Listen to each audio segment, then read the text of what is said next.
Hi, good morning or good afternoon, depending on where you're sitting today. I'd like to welcome everyone to another rail webinar.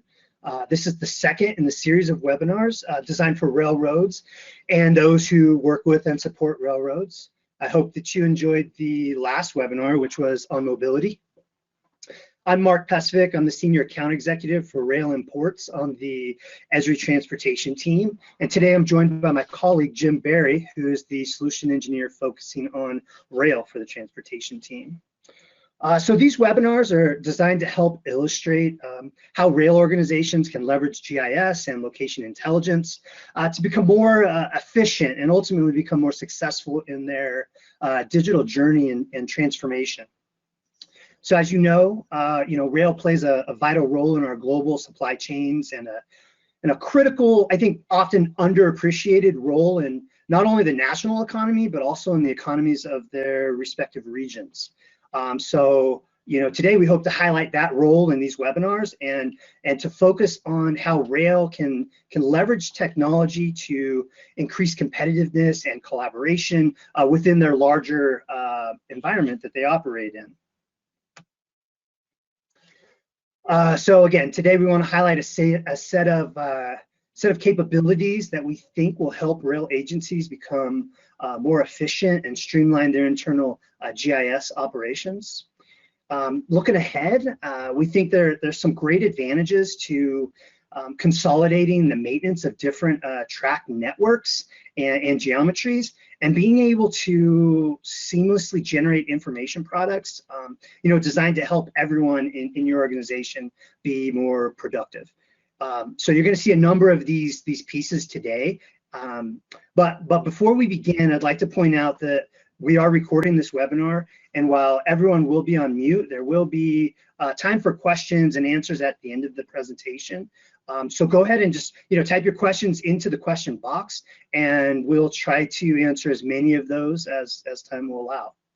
Additionally, just like the previous webinars, these slides along with the webinar itself will be posted online, so you can refer back to it or refer a colleague to it for future viewing. So with that, I'd like to pass it to Jim so that he can show you some of the stuff that we've been working on. Thank you. All right, thanks, Mark. Let me get my screen going here.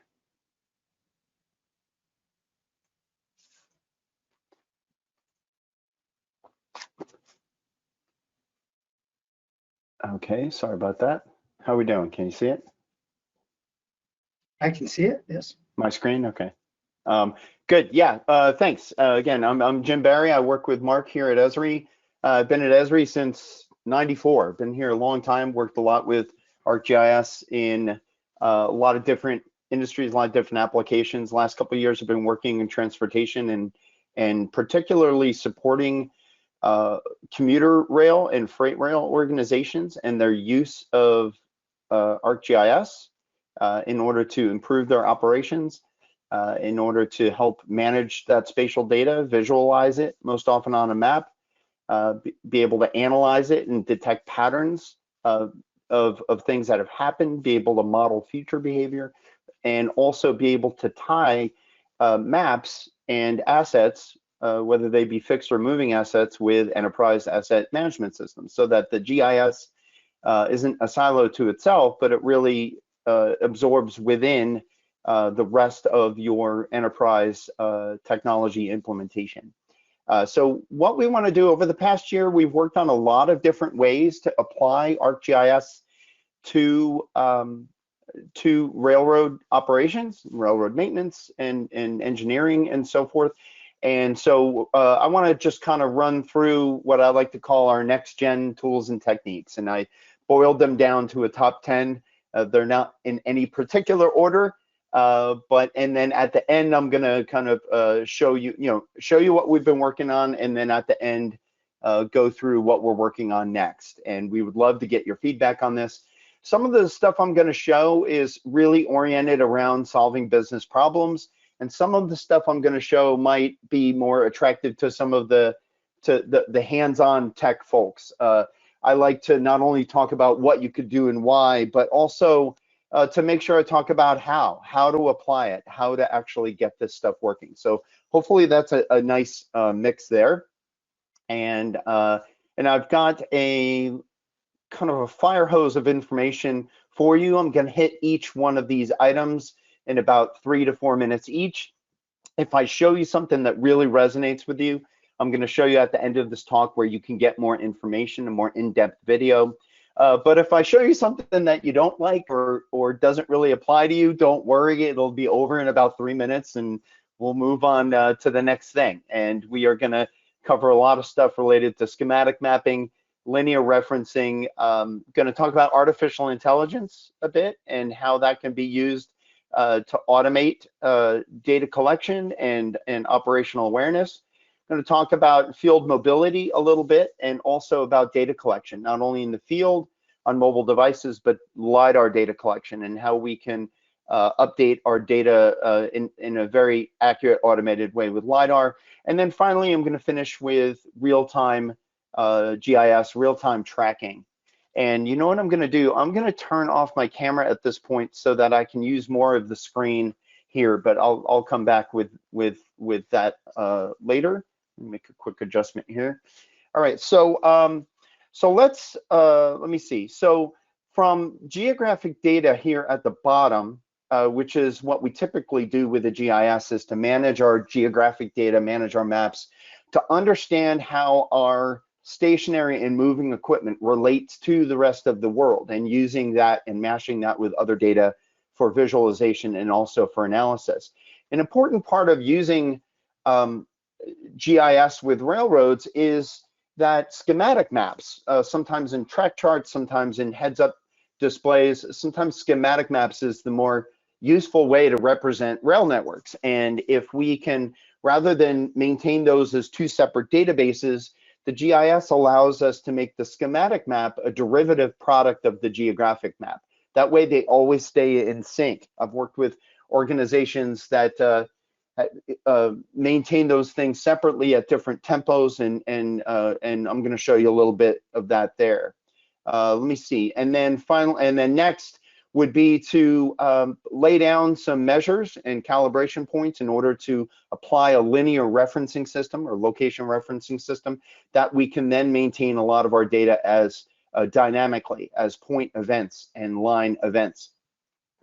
There's also, on top of that, is a utility network where devices have digital twin type behavior. For example, switches can control the flow of trains and isolate sections of track, all the way up to real-time tracking of trains, along with geofences for triggering geo-event behavior based on location and movement and position. So let's start with schematic maps. And let's dig in there. All right, so when you have railroad data, it's often not only important to maintain your GIS data in geographic space, but also important to be able to display it in a schematic diagram.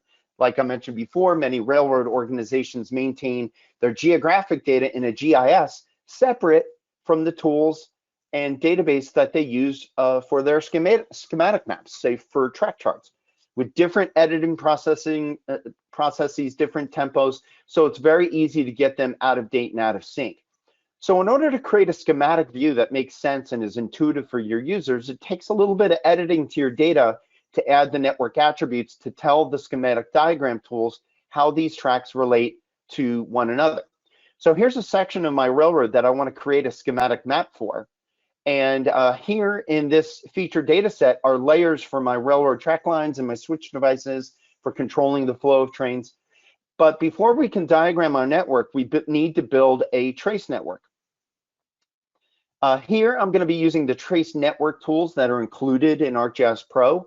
It used to be if you wanted to create schematic diagram maps, you needed to use ArcGIS Utility Network or ArcGIS Schematics. But starting last year, you get this new set of trace network tools in this toolbox. And with this, not only can I perform some basic routing, tracing, and flow operations, but I can also use diagram tools for generating my schematic maps. This toolbox here has everything that I need. So before I go too far, I want to create network attributes that represent kind of the hierarchy of tracks when we get into areas that are a bit more complicated, like yards and such. So I've applied these network attributes to designate this hierarchy, and I've applied then a rainbow color to it to make it easier to see the relationship. So at a minimum, I need point and polyline feature classes. To start small, I'm using a polyline feature class of track and a point feature class of switches. And Trace Network needs these two feature classes to be in the feature data set, which is here. So I've got these feature classes, I've got the feature data set, so they use the same spatial reference. And then I can use those Trace Network tools. So when you drag the new Trace Network onto the map, you get a few of these layers down here in the lower left in order to help you find and resolve topology errors. We need to make sure that the data is really in there, the topology is set, the hierarchies are set so that the software does what you want it to do. So I select the tracks I want to diagram, and once your topology is clean, you can create a new diagram. And then when that is built, you can apply a diagram template to it. This apply relative mainline layout tool is specifically designed for railroads. There's lots of layout tools for lots of different purposes and industries, but this is the one really for railroads. And what that does is it ends up generating a nice, it does a decent job with these network attributes. I end up with a schematic that's clean and intuitively useful. It matches up pretty well. In fact, I'm not sure hardly anyone uses a rainbow color scheme, but I used it here so that you can kind of see the association of what's associated with what.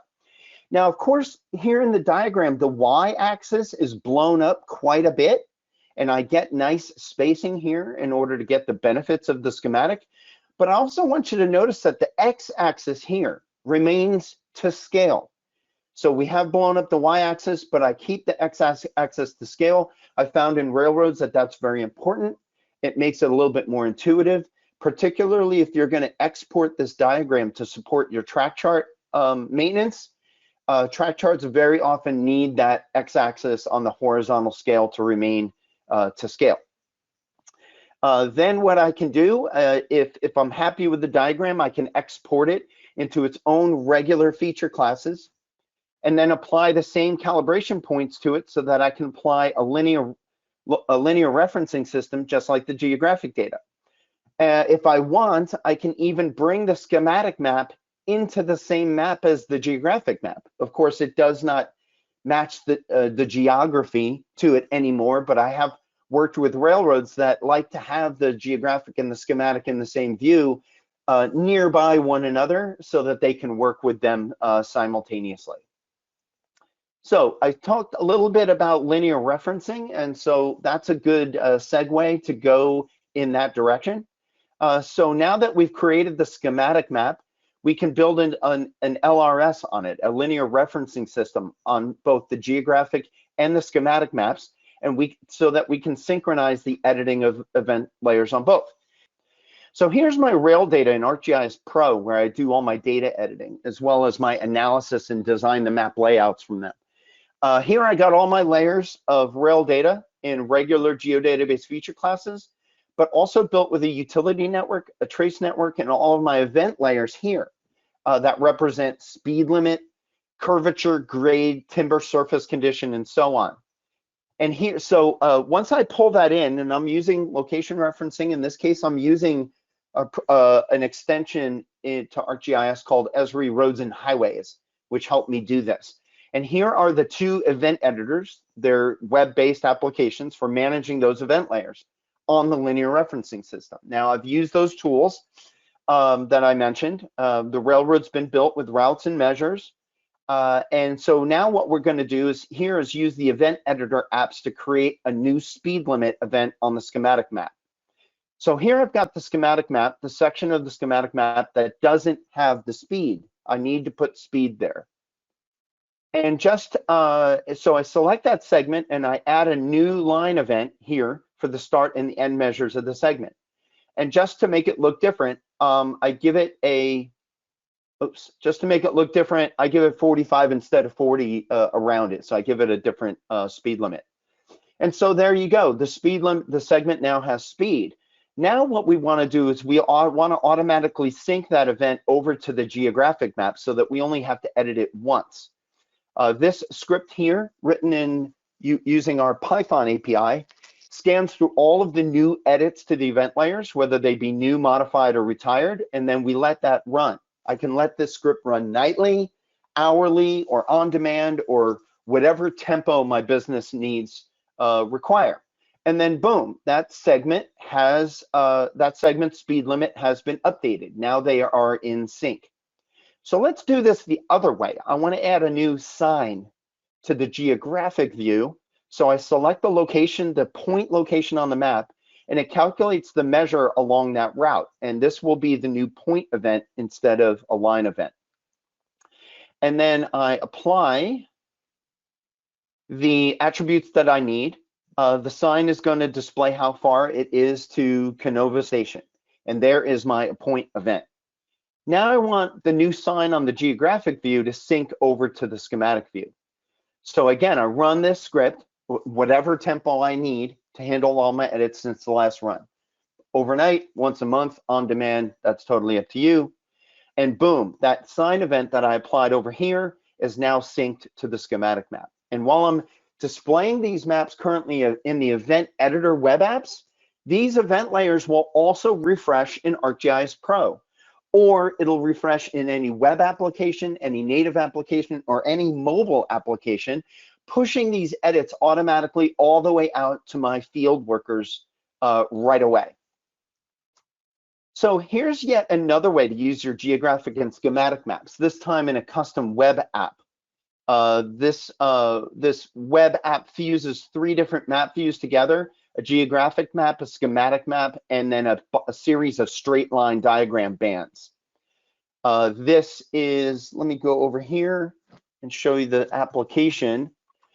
Here is the application, and when I interact with the map above, it changes the view of what's going on here down below. If I pan this map here, it changes it above. So it keeps them in sync. Here is the source code behind this application that you can get to. It's not very large, but it has some basic things in here of finding the LRS location, referencing the REST endpoints for my location referencing Roads and Highways Web Services, being able to convert interactiveness in one map to the other, adding points to the map. I know if you're not familiar with JavaScript and web applications, this probably looks very cryptic, but there's really not much here. There's a method to the madness. And if you work with web developers and do custom web application development, it would make sense to those folks. Trust me. So anyway, this app here is built with our API for ArcGIS API for JavaScript, along with our web services. As I pan and zoom around the other map moves in sync. Then what I can do here is I can place a new point event on the geographic map, give it some properties, say it's an at-grade crossing at Gulf Road, and that new intersection appears here, but then is automatically synced over to the schematic view as well. Now what I want to do is change the speed limit for 1 mile north of this location. I can change the speed limits, I can change the grade, I can change the train director. All of these layers are layers in my event layers that work with my linear referencing system. And then I changed the speed limit of Gulf Road 1 mile north. Now, as you can see, the speed limit here is 25-35. Then it automatically updates that segment, that 1 mile section, changes the speed limit.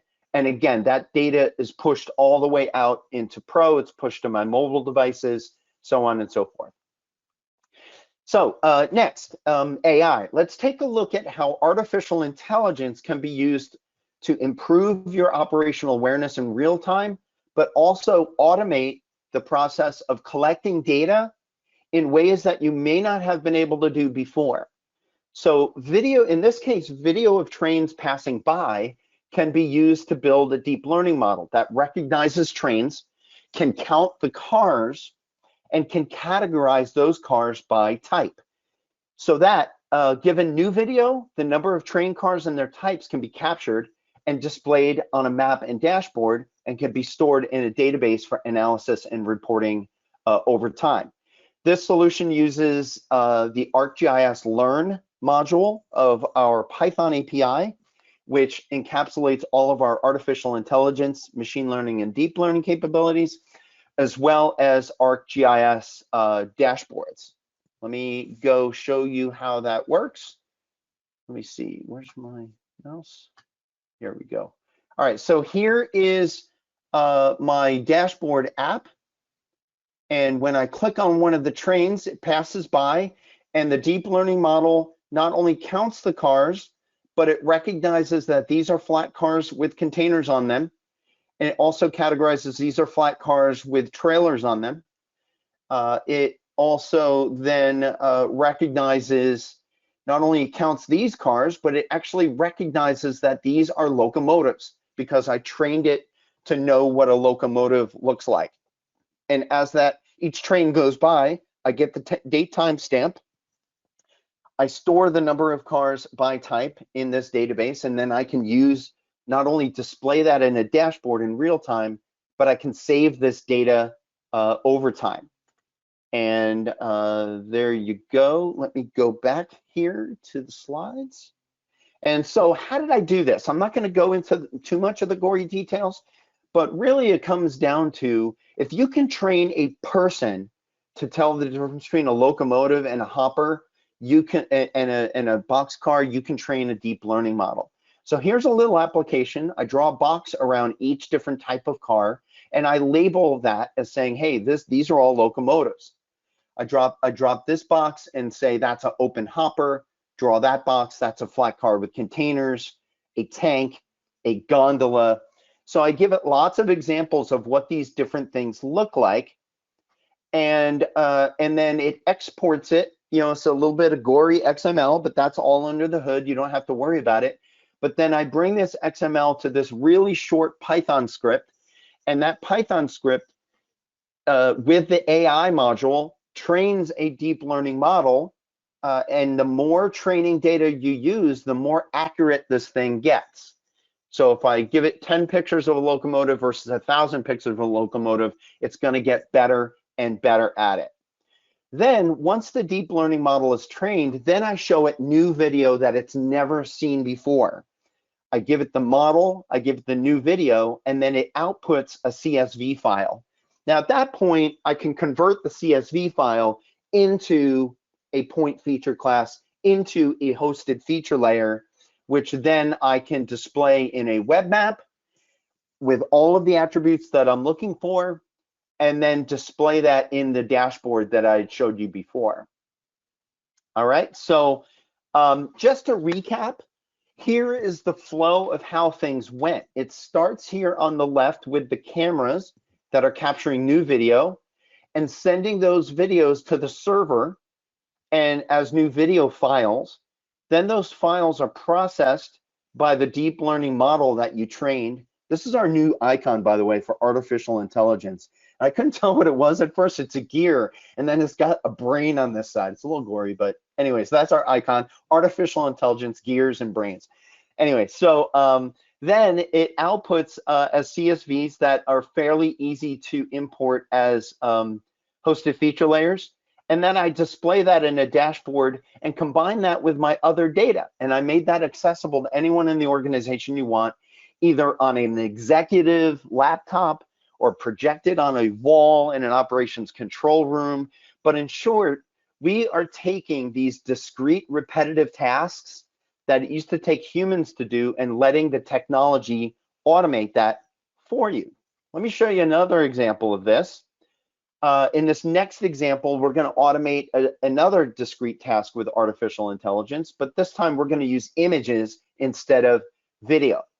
So in this example, the problem is simple. Given a camera that's aimed at an intersection, I want to be able to tell whether or not the grade crossing is fouled or not by a train. In this pic on the left, the locomotive is fouling the intersection. In the middle pic, it's clear. In this pic, is it fouled or not? That's up to you. If you want to call it fouled because the truck is there, great. If maybe you want to call it fouled if the truck is stationary versus moving, or you might want to say, hey, I only want to call it fouled if a train is there. That's totally up to you, and that depends on how you train the deep learning model. So the first thing we need to do is train it. So I'm showing a bunch of images of a train that's fouling an intersection and one that's not. I do this during the day. I do this at night. It'll help if we have those examples as well. In fact, here's an example of cars that are sitting on the track. I am going to call that not fouled as long as they're moving. But if I sense through repetitive images that they are stationary, then at some point I can trigger that and say that is fouled. So again, we've got a little Python script. We train a deep learning model. The more data we have, the better it'll be.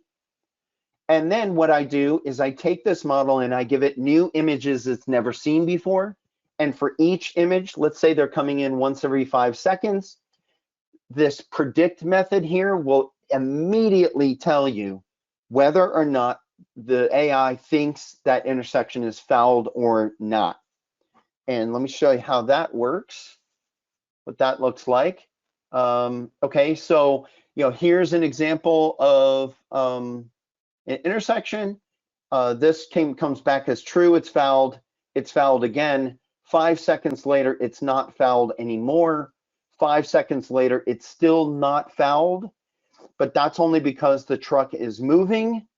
5 seconds later, the truck is gone.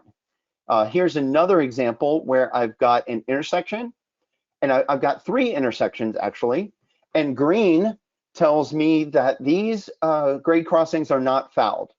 5 seconds later, it's not fouled. 5 seconds later, it is fouled. Not only do I see the picture, not only is it recording it for posterity, but in my operations center, I can automatically turn that icon to red. I can zoom in and zoom out on it if I want. I can change the base map if I want to something more of imagery. That's totally up to me. So at that point, you can use this data any way you want. Let me go back to my slide. Yeah, so for example, I can change the symbol on the map. All this data is being stored, record keeping, analysis over time, throw it up on a display wall. I can combine this with weather data, with Waze data. The possibilities are endless at that point, because the point here is this. I'm automating the collection of data that used to take people to do, or maybe it's collecting data that I never was able to collect in the past, and you're using AI to do it with some video, with some images, and some very small Python scripts for doing that. Okay, so let's take a look at a robust industry-proven tool set and how it can be used to support railroad mapping, and that is the utility network. So in the scheme of things, here's where I mentally kind of put it, is so that we can do routing and tracing in a digital twin type of way and control the flow of trains through the network. So what is utility network? Well, it was originally created for the electric industry, but then it was expanded to also apply to the natural gas delivery, water delivery, wastewater, and telecom. Well, what we decided is that rail networks have a lot in common with those types of industries with regards to controlling the flow of things through a linear network. So that's what we've pursued and started playing around with. Now, while its use in transportation is limited so far, we recognize that railroad mapping is not just digitizing the world into points, lines, and polygons. You want to build behavior into these devices in your map as well. All right, so let me see here. So let me see. Oh, another advantage is that railroads are often associated with other kinds of networks. In this graphic here in the upper left, we have a railroad network associated with an electric network. So if you have overhead catenary-based overhead power cables, or maybe third rails, or an electric network in your right-of-way that is powering grade crossing arms and signals, you can then maintain those together. So here's my rail data in ArcGIS Pro. It contains my geographically referenced data, my base feature classes, my LRS based event layers. And here you're seeing some rail lines that split using track switches here at these triangles. When I perform traces or find shortest paths, these tools will respect the behavioral rules of that switch, not only modeling how switches work, but how they behave when set in different ways. So let's say I have a train that's going from here to here. Very simple example with these green circles. And when I do a shortest path trace, the path will be found, and that's represented in this light blue, because this switch here is in its default setting, which allows the train to go this way and proceed along the main track. Now, if I move the trace location to over, let me see. Yeah, if I move the trace location from here to here and then do the same type of trace, it's going to say that a no path was discovered. And that's correct. That's what we want, because this switch only allows the train to go in this direction, not this direction. So if I change the switch and say, hey, instead of staying on the main track, go to the right, then when I do that same exact trace again, now a path will be found because it goes through this switch and goes here.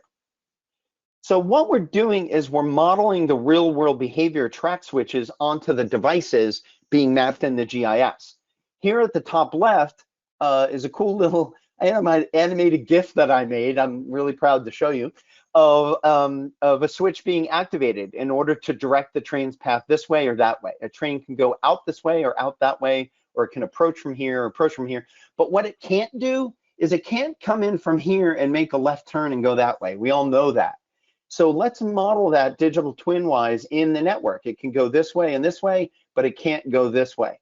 And one of the reasons why we may want to do this is, let's say we need to do some maintenance of way operations, maintenance operations on this track.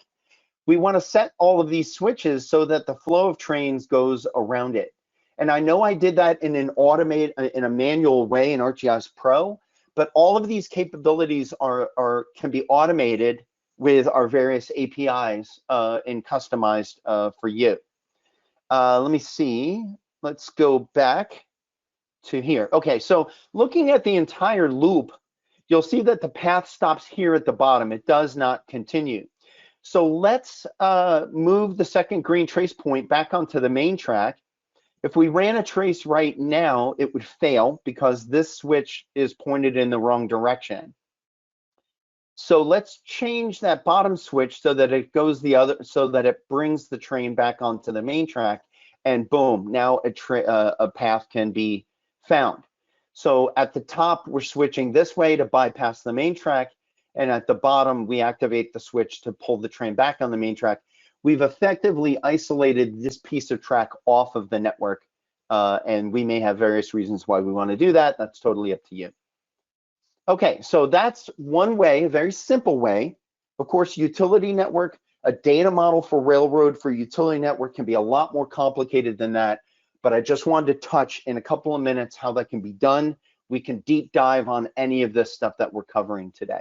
So let me touch upon field mobility now. How do we get these maps, these linear referencing, these dashboards, these tracing routing capabilities? How do we push that all the way out into the field so that your field workers are working with live dynamic data rather than static data, who knows how old it is?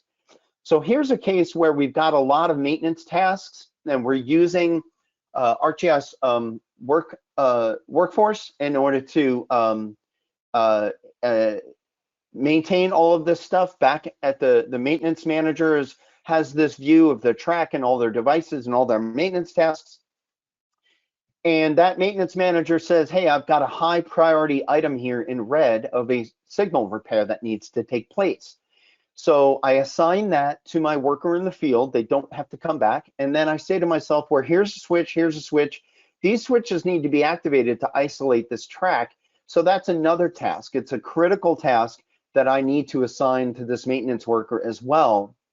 Now what I want to do is I want to take a look, hey, what other maintenance items, even if they're very low priority items, what other types of maintenance items could benefit from that section of track being flagged out? And I can assign those to my maintenance worker as well. Now, what's happening back at the organization is a read-only view for executives or projected back on a wall in a display where I see a track that is currently flagged out. I see a track another track that's flagged out, but then I've got a green dash line, and that might mean it's due to flag out sometime in the future, but it's still in operation. So I might be in another department in my organization saying, hey, this is going to get flagged out, say tomorrow. Do we have any reason to be out there? We might want to take advantage of that.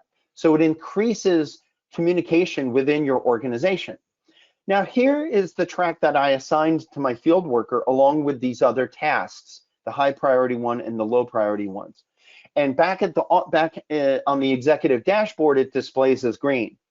Now, when my field worker on their tablet goes ahead and flags that section of track out, automatically that dashboard back at the office will turn from green to red. That way, everybody knows that field worker with the tablet just turned that section red. So everybody knows that it's flagged out.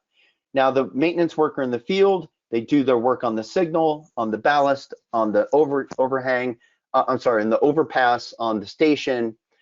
Their maintenance items are all done. And as soon as that maintenance worker in the field marks that track as being back in operation, the dashboard automatically changes from red back to clear, which shows everybody that it's back there. So that's one way to not only assign work to workers in the field, but use dashboards to give the rest of your organizational visibility into not only what's going to happen in the future, but also what's happening now. And then all of that is stored historically for analysis later. So let's give another example for field mobility. You know, one of the challenges is part of the digital transformation that railroads are faced with relates to digitizing paper forms and streamlining these workflows for collecting data. So here's a basic example of how this can be done. This is a stock strike report that train crews need to fill out when a train collides with some type of livestock. As you can see, this form has probably been around for a while, probably since before the war, or maybe since the first war. In fact, it says 19 right here, so it's a pretty old form. Now, this isn't just about creating a digital workflow per se. It's about streamlining the process so that you could do more with less, as well as reducing the number of steps. For example, moving this form into a tablet device eliminates the need for about a third to half of the inputs. If the user's logged in, if we know the train number, the road number of the locomotive, the date, time off of the device, as well as the GPS on the device pulling the location, now we have a much simpler form with fewer and more accurate inputs. So we have a form-driven data collection called Survey 123 that makes it easy to do this type of thing. So I took that relatively simple stock strike report and started designing it line by line, of course, leaving out those things that can be automatically captured. So far as the location, again, we're pulling that off of the GPS and so forth. So what's going on now, I'm in the field with the iPad, I start filling out the form. I'm pulling the GPS off of the device. I can also use pictures. There's the cattle, he's not very happy that I struck. There's the first responders doing first aid in the field, taking a picture, and I'm attaching those pictures as attachments to the form, filling out the rest of the form, and then I can submit that automatically, and it goes straight back to either the data QA QC or going straight back into the database. So each survey enters in there automatically. Now, if you have a data connection, it just goes in. If you have intermittent connectivity,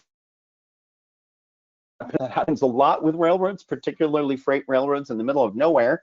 The app is designed to automatically sync that data back to the office next time it senses a connection, or you can leave connectivity off altogether and just sync it up when you get back to the office. That's totally up to you. Now, when I click on each one of these reports, I see the data that was collected and the attached photos. So all the attributes, all the attachments are in this nice web map. Here's one of the things I could do. We can analyze this data in order to find patterns, use mapping tools to sense patterns just by looking at the map. Here are all the reports of stock strikes in North Dakota. But if I apply a heat map render, the areas around the state that are worthy of further inspection pretty much pop right out at you. Perhaps there's fences down or damaged cattle traps that are allowing livestock to be on the tracks. But at least now you have a better idea on how to make the most improvements with the least amount of time, money, and effort, because you're using analysis and visualization tools to prioritize your work. Now, while the stock strike data collection is sort of a reactive incident report, this same type of approach can be used to create proactive asset inspection forms, like in this case, a grade crossing inspection form. Here, again, you're reducing the data inputs by automatically pulling some information off of the device. That reduces steps, increases accuracy, consistency, standardization, all good things. So by digitally transforming your paper workflows, it's not just jumping onto the tech bandwagon. It has all of these benefits that I mentioned. We're not losing forms. Readability is good. We can make fields mandatory so that we're not missing information. We're using the device, pulling information. We're storing in the database. We are reacting to things. We are proacting to things. We are analyzing things. We're sensing patterns. We're prioritizing work. We're saving money and increasing safety. All right. So next is Lidar. A lot of railroads are capturing Lidar. Lidar is a great way to very accurately and relatively inexpensively, comparatively, collect a lot of data, update a lot of data real fast. So now with these previous Geo AI examples, I built the deep learning models from scratch using training data. That's what I showed you a few minutes ago. But in addition to building these models yourself, the ArcGIS Living Atlas of the world has an ever-growing list of pre-built AI models that you can use straight away. All kinds of these examples of what we're finding are very common use cases for AI. New models are being built all the time.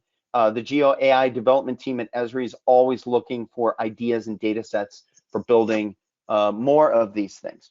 In fact, let me go here. Let me show you something real quick. In fact, there's a recent blog article from that team where when they build these new models, they write a blog post on them and show how you can use these deep learning models straight away. Quick little video showing you how to do it. Even if you've never worked with AI before, you don't need to be an expert in the technology under the hood. A lot of this stuff is doing the heavy lifting for you. Let me go back to the slides here. Okay, so let's use one of these models. So during field inspections, the dimensions of these railway assets are measured manually, which is not only time consuming, but it's also prone to human error. So in this example, we can automate the process using point cloud data from Lidar.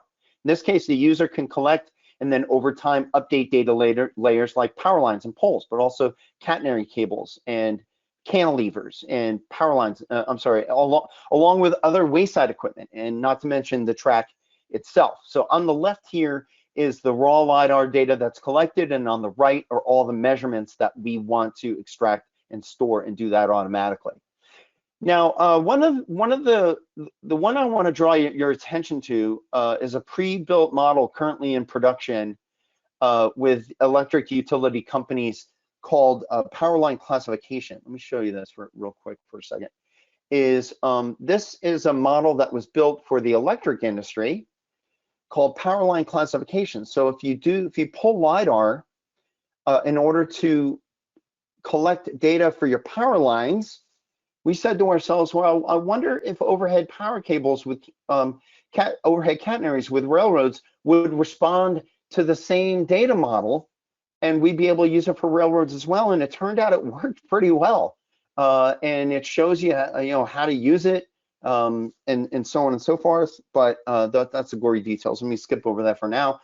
So here's our raw data that we're collecting, and then when we apply that pre-trained model that was built for the electric industry, it collects that data and it recognizes the difference between a pole and a power cable and classifies them appropriately.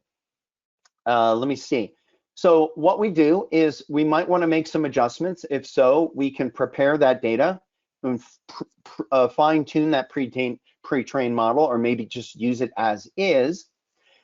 But one of the things we found is while it was picking up the power cables and the poles, it was not picking up the cantilevers nor the track. So we had to build a model to pick those up.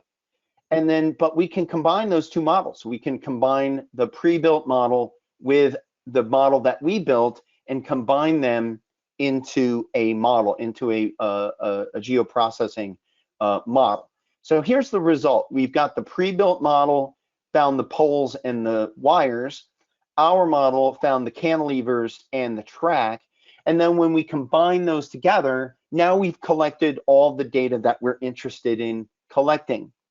Now, the next thing we do, it's not over yet. Sure, we've collected all that data, but remember, one of the things we wanted to do was not just collect the data, but also make those measurements of the pole height and the measurements of where the cables are and see if they've changed over time.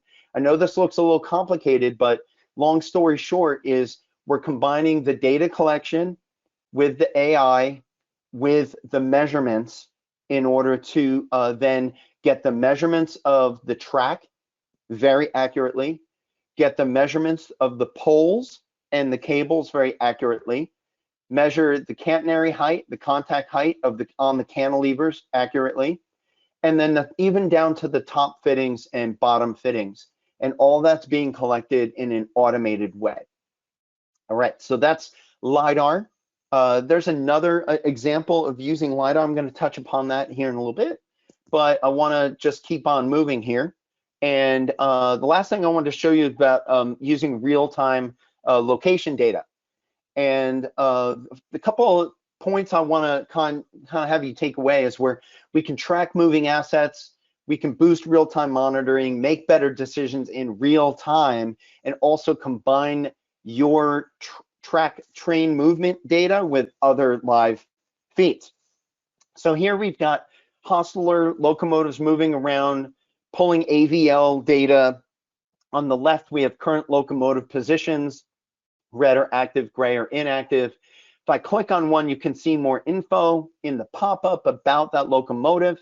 The AVL may have other information as well about vehicle status, mileage, fuel used, and the location can trigger a geo event. Say if it's within 1,000 feet of a critical intersection, I can pop up a geo event.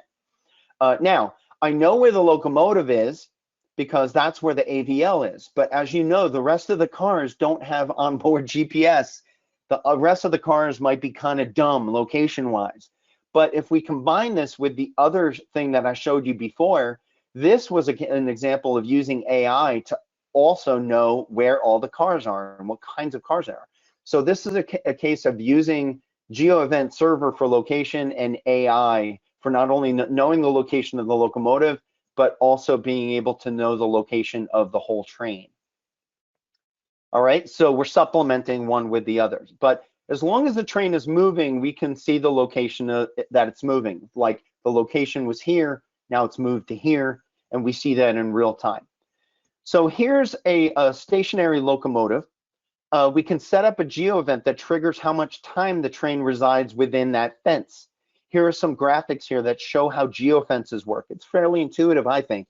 We can connect different actions based on business rules, different locations and movements and speeds and directions, what have you. The track moves into the fence, I can have one action. If it moves out of the fence, I can have another action. If it resides in the fence for more than a certain amount of time, I can do another action. If it's moving, I could do one. If it's stationary, I can do one. So I can use, set up different types of actions depending on that location and movement behavior. All right, so the thing about this event list here on the right, or this entire dashboard for that matter, is no custom code was used to create it. This is completely configurable, no code, out of the box configurable to connect to your data. And this is where it gets cool, because not only can you have, not only do you have your static layers in there and also your live streaming data, but you can also put other streaming data in there too, like Waze data or weather data that you can tap in and display that stuff at the same time. For example, here I've turned on Angel Tracks, traffic from Waze, weather data as well. All right. And for more information on that real time, because it's relatively new, feel free to contact us at this email address, whether you want to implement real-time GIS or with ArcGIS Enterprise. You can also do this fully online on the Esri cloud through ArcGIS Online through a new product called ArcGIS Velocity. You can do that online, fully on-prem, or a hybrid in between. So that was my fire hose. That's my top 10 list. This is the stuff we've been working on, and I hope you found it enjoyable. Now, I know I only hit each one for 3 or 4 minutes. If you go to YouTube and search on Esri Rail, you'll find our Esri Rail YouTube channel. And Mark uploads these videos periodically. We're always refreshing this stuff. Every single thing that I showed has a longer deep dive video about this that backs it up a little bit more with live demos. You could also contact Mark or myself for more information on that, and I'll get to that in a moment. So what's next? I mean, we're constantly looking for new ways to apply GIS to railroads. That's a nice picture, a couple handsome guys there. I'm on the left, Mark's on the right. We got orange safety vests and helmets, you know, being real safe. We want to use Velocity and build out a railroad example. So if you want to use that fully online, we can show you an example. We want to take that utility network and more fully run it out. We want to combine it with an electric network. More interactive facility maps for vehicles that are moving around, say at a facility. I would love to get my hands on some PTC data. Maybe that's coming out of a PTC to analyze that over space and time in order to close that feedback loop. Engineer trip report, yard inspection report. I showed you a little bit of Lidar, but I know that there's some railroads that are through a car collecting that Lidar data in order to capture a travel envelope, which can help in many ways, perhaps to support prioritized vegetation maintenance, and maybe explore some ways that GIS can support your precision scheduling and precision schedule railroading. So these are just some ideas of things that we have in the hopper that we're working on. But what do you want to see? What would help you? What kinds of things are you working on that you think we can help you with? This is not just about here's the technology. We're committed to really making this, squeezing every ounce of value we can out of ArcGIS. We also created a hub site that you can use to contact us, and we will populate this with news and events and all kinds of new stuff. This is relatively new. We just stood this thing up, this hub site. Check in there often for new videos, new announcements, events, and stuff like that. So with that, I know I've done a lot of talking here, but I wanted to kind of do my best to use your time effectively. And let me turn my camera back on here. And I'm going to turn it back over to Mark, who may have a few more things to say. And I think maybe we have some questions that have come in, and we're going to take the last few minutes of this webinar, I think, to hit some questions. So Nadine and Mark, let me turn it back over to you guys and take it from there. Sure. So can you hear me okay, Jim? Yes. Great, great. Yeah, we did get some questions. Let's just start with, of all the things that you showed today, what release of ArcGIS Suite is needed to access these capabilities? Okay, yeah, great question. I mean, to build these things and really work them out, I tend to use the versions that are in the general availability phase of our product lifecycle. So some of you may product support lifecycle. Some of you may know there's 4 phases. There's general availability, which are the newest version or 2 or 3, then extended support, mature support, and then retired. So I can tell you that everything that I'm doing applies to those versions. The 10.9x, might some of them also work at the 10x? I'm sorry, the 10.8x. Yes, I haven't fully tested those. Some of them may, some of them might, maybe they all do. But for the most part, I am testing them with every version that is in general availability for ArcGIS at the moment.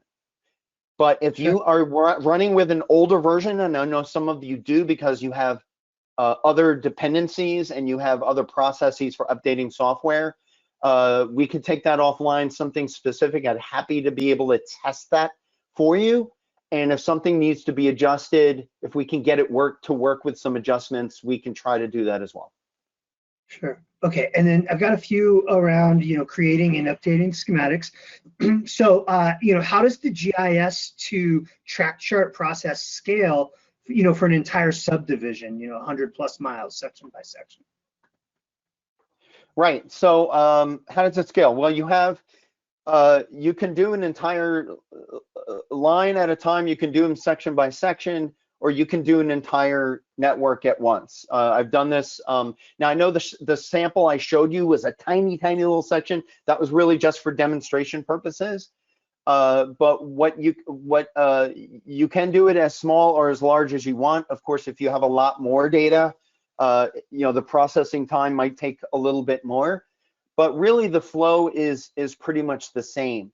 The flow is to do all your editing in the geographic data in the GIS, and then periodically, either on demand or periodically in an automated way with scripting, automate the pushing of those edits through the diagram template into your export diagram. And at that point, you're using it as a diagram in ArcGIS Pro, or you can then export that as standard feature classes that you can bring into any other map, or export that into data sets, exchange formats that you can use, whether they be JSON, GeoJSON, or some other type of format, so that you can then import shapefiles or DXF or some other format that you want to bring if you have your own track chart maintenance tools.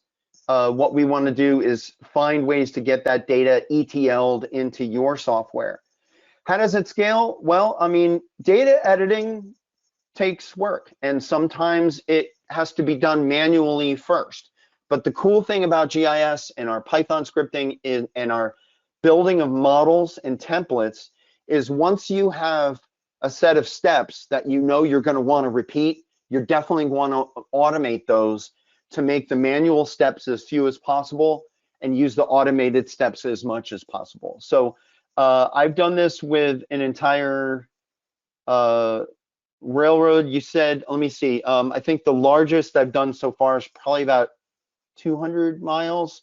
Most of the testing I do is on a section of railroad of 81 miles. But of course, it can go all the way down. So that might take some work, I'll be candid with you.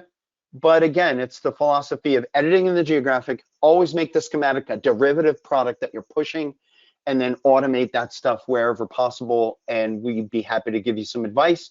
If you need to hire some of our professional services to actually wire that up for you, that's available as well. Okay, thanks, Jim. So we've got a lot of questions, and we're not going to be able to get to all of them. Okay. So I encourage you guys to reach out and to Jim and I specifically, and we'll schedule some time to talk through it. Hey, Mark, can I say this? If you got a lot more questions, this is what we're going to do. After this, Mark and I are going to team up on these questions and answers, and we're going to publish a blog article, and then we're going to put that blog onto that hub site and send it a link to it out in a post email survey, so that we'll go ahead and answer all the questions that you gave us. We'll just do it in a blog Q&A format. Perfect. All right. So one last one on the track charts. Does the system extract curvature of the track segment automatically from the geometry? No, it does not. There would be a way to script that, if we understand the logic of, because we know we have the feature geometry, I have never written a script for how to extract that, manipulating the geometry itself and the angles, using a little bit of trig in there to do that. But that is in theory scriptable. We don't have an automated tool to do that, but that would be a really interesting thing. You know, I've just added that to my list of things that I want to kind of R&D, so that we can then, you know, for every section of track, measure what its curvature is in the context of track before it and after that, and then apply that curvature value into the curvature event layer. Definitely doable, not out of the box, would need to be scripted, but that might be a thing. I mean, it's doable. I'd like to work on that. Sure. Okay, and then we've got to jump into AI and Lidar a bit. You know, there's a question that, you know, can Esri AI recognize not only wagon type, but also wagon number? So wagon type is a yes. Wagon number, so locomotive number would be easy, right? Because it's located in the same exact place every time. The issue with wagon number is it's not always in the same exact place. It's not always the same same shape, same size, same length. You're absolutely right. The more standardized it is, the bigger it is in the video and image, the better job we're going to be able to do to OCR that out. Basically turn a picture of a number or picture of a sign or a name into a digital thing. That's OCR. We have that. We do that a lot with highways and highway signs and stuff.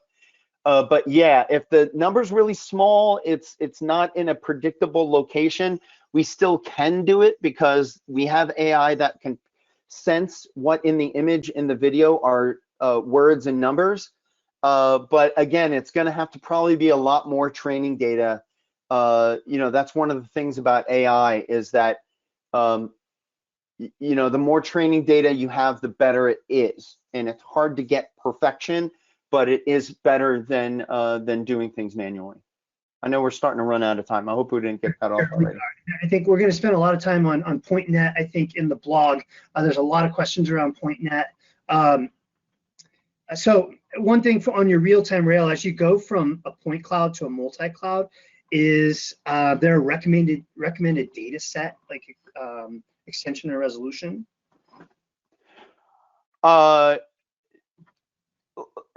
Yeah, I know we're way over time. There's so much I want to say about that. Can we put, great question. I'm going to answer that question. Can we push that into the blog? Perfect. Let's do that. And let's push the rest into the blog. We've got a good number here. Yeah, that's a long one. Okay, great. Well, guys, thank you very much for joining. We will answer all of these questions. If you want to learn more about any of these, please reach out. Of course, as Jim mentioned, we have the YouTube videos posted, as well as our website. So thanks again, and you guys have a wonderful day, and we appreciate your time.